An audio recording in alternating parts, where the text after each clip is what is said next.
친구들, 혹시 이런 생각 안 해봤어? 우리가 쓰는 스마트폰은 1년마다 바뀌고 넷플릭스는 전 세계 1억 명이 동시에 접속해도 쌩쌩 돌아가는데 왜 내가 거래하는 은행 앱은 밤 12시만 되면 점검 중이라며 멈춰버릴까? 왜 내 계좌의 이자율은 주식처럼 실시간으로 안 변하고 꼭 한 달 뒤에야 정산될까? 이유는 간단해.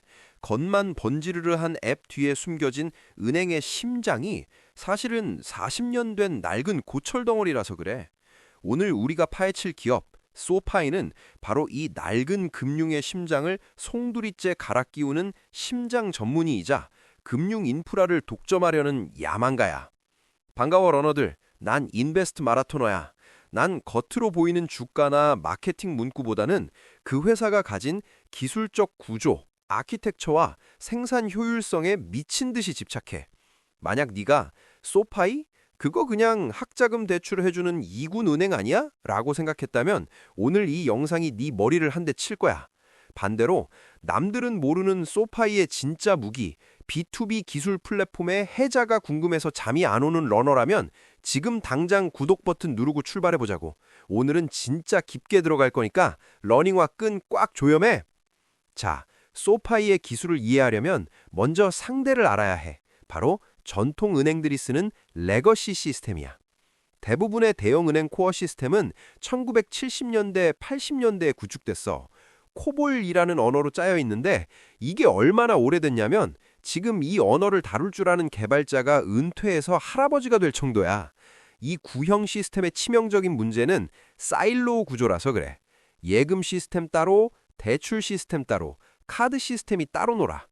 그래서 네가 은행에 가서 내 예금 실적에 맞춰서 대출 금리 깎아주고 카드 포인트로 이자 내게 해주세요 라고 하면 은행원이 당황해. 왜? 전산이 연결이 안 되거든. 개발자가 수작업으로 코드를 억지로 이어붙여야 하는데 이걸 스파게티 코드라고 불러. 건드리면 다 꼬여서 시스템이 셧다운 되니까 아무도 손을 못 대는 거야.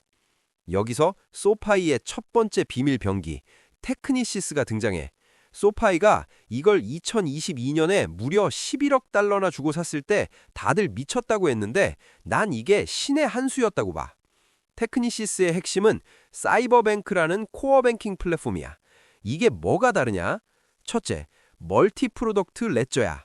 아까 전통은행은 예금, 대출, 카드가 따로 논다고 했지? 사이버뱅크는 이걸 하나의 코어에서 다 처리해.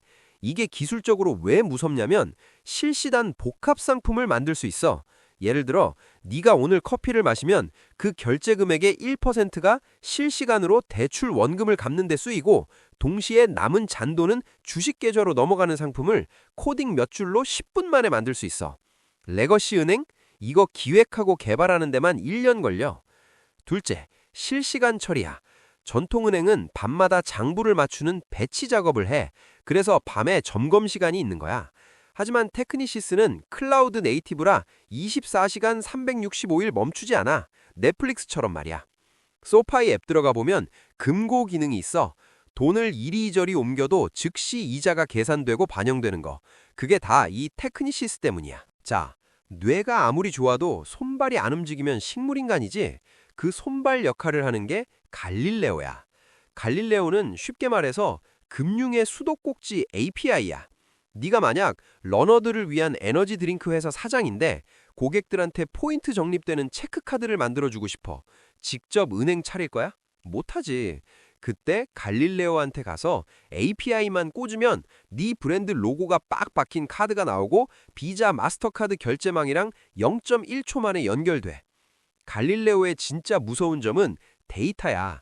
매일 수천만 건의 결제 데이터를 처리하면서 AI 사기 탐지, 프로드 디텍션 능력이 만렙을 찍었어.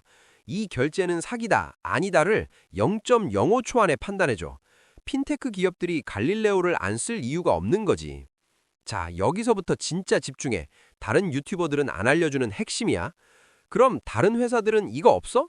있어. 마르케타는 카드 발급, 갈릴레오 역할을 잘하고 만부는 코어 뱅킹, 테크니시스 역할을 해.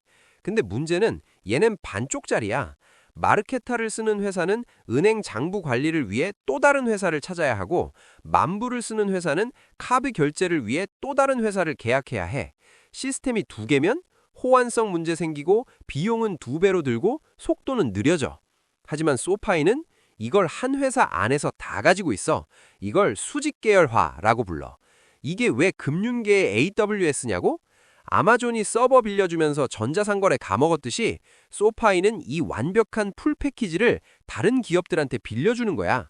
소파이를 쓰는 기업 고객, B2B 입장에선 여기저기 계약할 필요 없이 소파이하고만 계약하면 은행 계좌 개설, 카드 발급, 대출 실행, 결제망 연결이 한 방에 해결돼. 이걸 이길 수 있는 경쟁자가 현재로선 전무해. 기술이 아무리 좋아도 돈이 안 되면 그건 예술이지 사업이 아니지. 소파이는 이 기술 통합으로 진짜 돈을 벌고 있을까? 소파이가 원래 쓰던 외부 시스템을 버리고 자기네 기술, 갈릴레오 플러스 테크니시스로 갈아탄 결과 연간 비용 절감액은 약 7천만 달러 이상, 한화 약 900억 원 이상, 신품 출시 속도는 과거 6개월에서 현재 몇 주 단위로 단축. 이 900억 원은 고스란히 순이익이 돼. 그래서 소파이가 4.6% 고금리 이자를 줘도 남는 장사를 하는 거야. 이게 바로 원가 경쟁력이라는 기술적 해자야. 물론 마라톤 코스에 평탄한 길만 있는 건 아니야. 갈릴레오의 가장 큰 리스크는 큰 손들의 이탈이지. 최근에 큰 고객사 하나가 나갔지. 덩치가 커지면 자체 시스템을 구축하고 싶어 하거든. 이건 AWS도 겪는 문제야. 하지만 소파이는 이제 잔챙이 낚시를 끝내고 고래 사냥을 시작했어. 단순 핀테크 스타트업이 아니라 사우스웨스트 항공, 윈덤 호텔, 대형 기존 은행들을 고객으로 끌어들이고 있어. 이들은 절대 자체 시스템 안 만들어. 귀찮고 어렵거든. 대신 소파이의 검증된 인프라를 쓰지.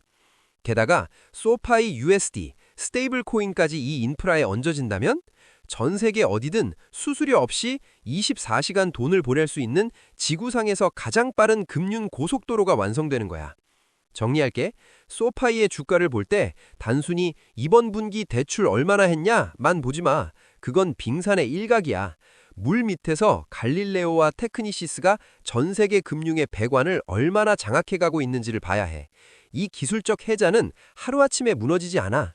경쟁자가 깔아오려면 최소 수년의 시간과 수십조 원의 돈이 필요하거든. 갈릴레오의 계좌 수보다는 매출과 이익률, 마진을 봐. 알짜 고객이 늘어나는지 확인해. 새로운 B2B 파트너십 뉴스를 체크해. 특히 비금융 대기업들이 들어오는지. 단기 주가 등락에 쫄지 말고 이 거대한 인프라가 깔리는 시간을 즐겨. 투자는 속도전이 아니라 지구력 싸움이야. 오늘 이 기술 분석이 네 투자 마라톤의 확실한 러닝메이트가 됐다면 구독과 좋아요 시원하게 눌러고 가죠. 다음엔 더 깊은 통찰력으로 돌아올게.